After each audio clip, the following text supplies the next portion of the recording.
so first, can you just tell us your initial reaction to the decision today?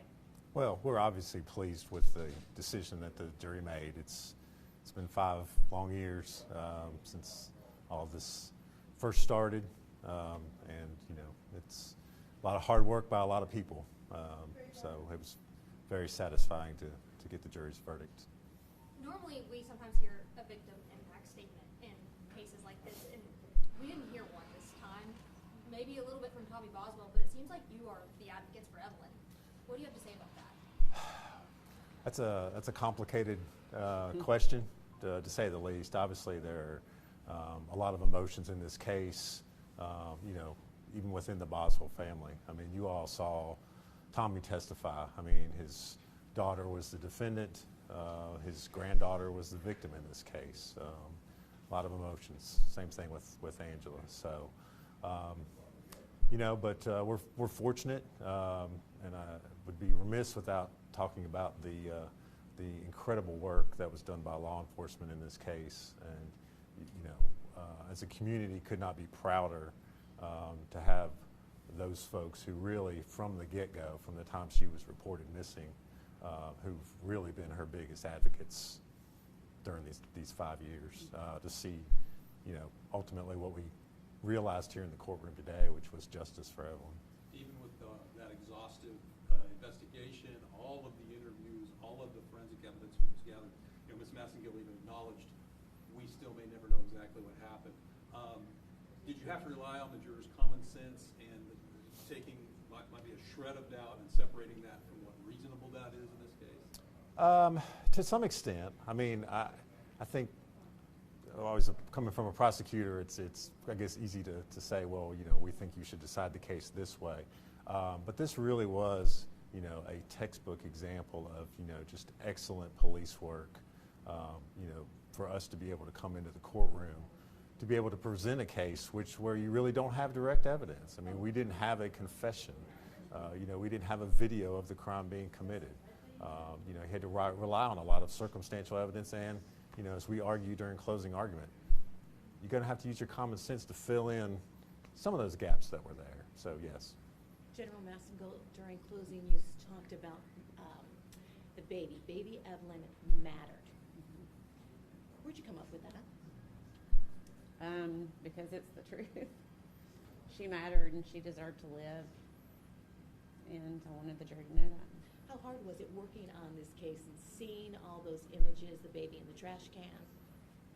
It's very difficult, and it's difficult to show something like that to a jury or to the public, but it's important that we show everyone what Megan Boswell did. It's difficult, but we're willing to do it to find justice. Can you talk about the impact that this community has said these questions for 5 years now and finally have answers? Right, and I think that was difficult.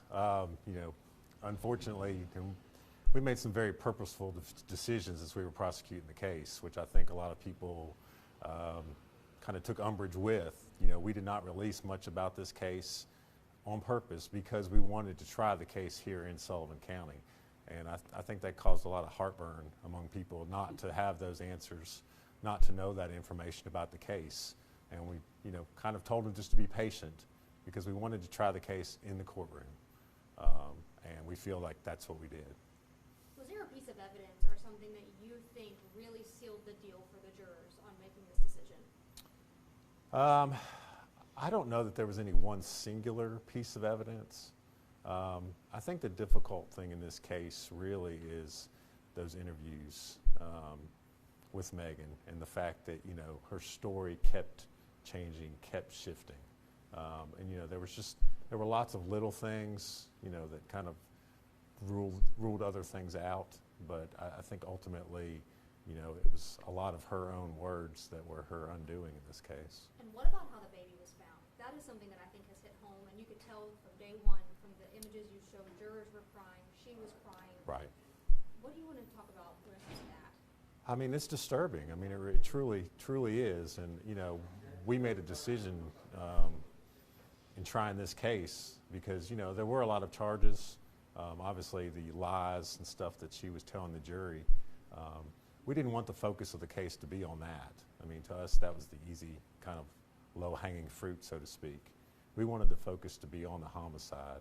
We wanted it to be on Evelyn and what happened to her, and that was why we kind of hit the jury right in the face right out of the gate.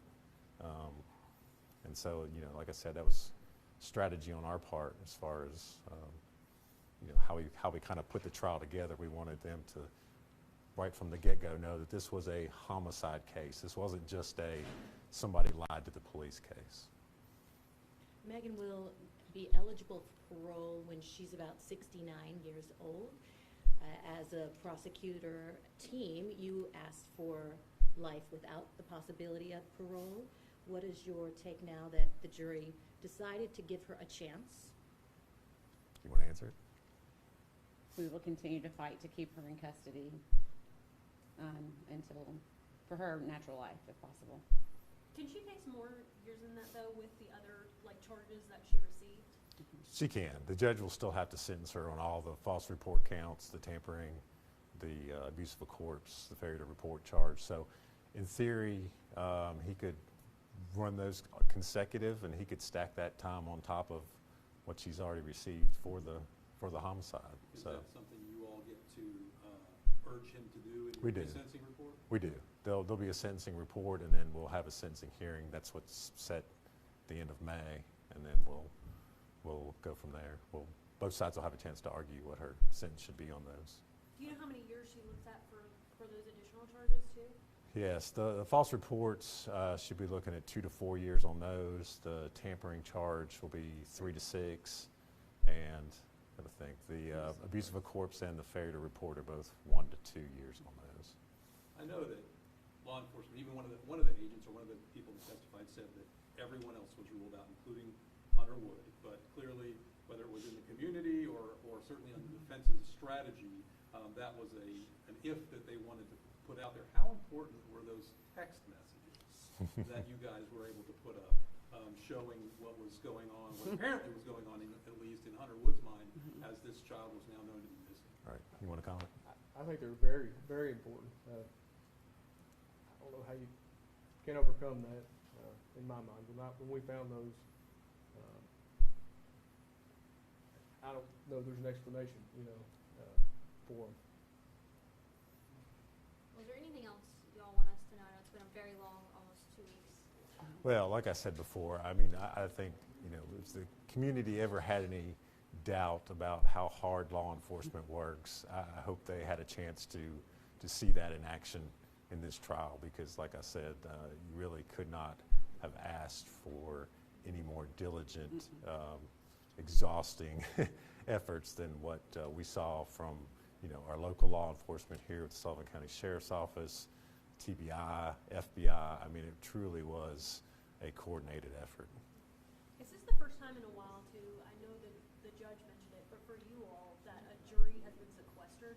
It was. I don't know that I was part of the last one, but I know it's been about 20 years since the last time we sequestered a jury. So, anything else? Thank you. Oh, Thanks, guys. thank you all. Thank Thank you. you